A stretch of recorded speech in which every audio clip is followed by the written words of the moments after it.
This is section 9, derivatives of inverse functions, example 2.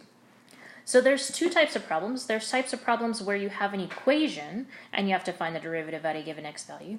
And there's one where you just have a table or a list of values that they give you, and they tell you that one thing is the inverse of another, and then you have to figure it out. And so the formula that you need to have memorized is this one right here.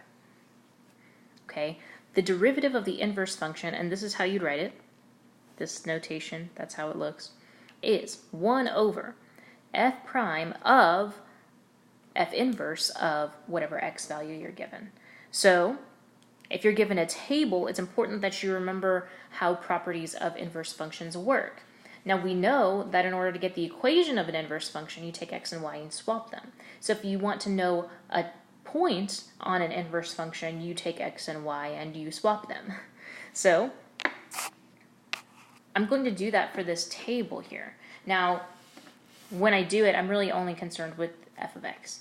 So for f inverse and f inverse of these x values, I'm going to get a particular number. Now, if f of -1 is 4, then f inverse of 4 is -1, right? Just swapping x and y. If f of 4 is -8, then f inverse of -8 is 4, right? Just swapping x and y. Now, I'm going to go ahead and write that stuff down because I don't want to get confused later, right? If I do these things in my head, I'm most likely going to end up confused and lost and forget, well, which one was which? This avoids that. Writing things down is not bad as long as it's right. Okay, so now I'm going to go ahead and answer the question. Now I knew I was dealing with inverse, so I wanted to get that down before I did anything. It's asking me to find the derivative of y equals f inverse of x at x equals 4. So I'm finding f inverse prime of 4. Now I'm going to use that formula that's up there, so it's 1 over f prime of f inverse of 4. And now it's just plug and chug. I don't even have to think about it.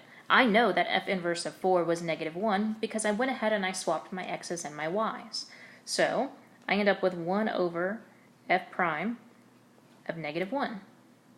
Well, that's simple because f prime of -1 is just -2 according to this table. So we get 1 over -2, and that's the answer.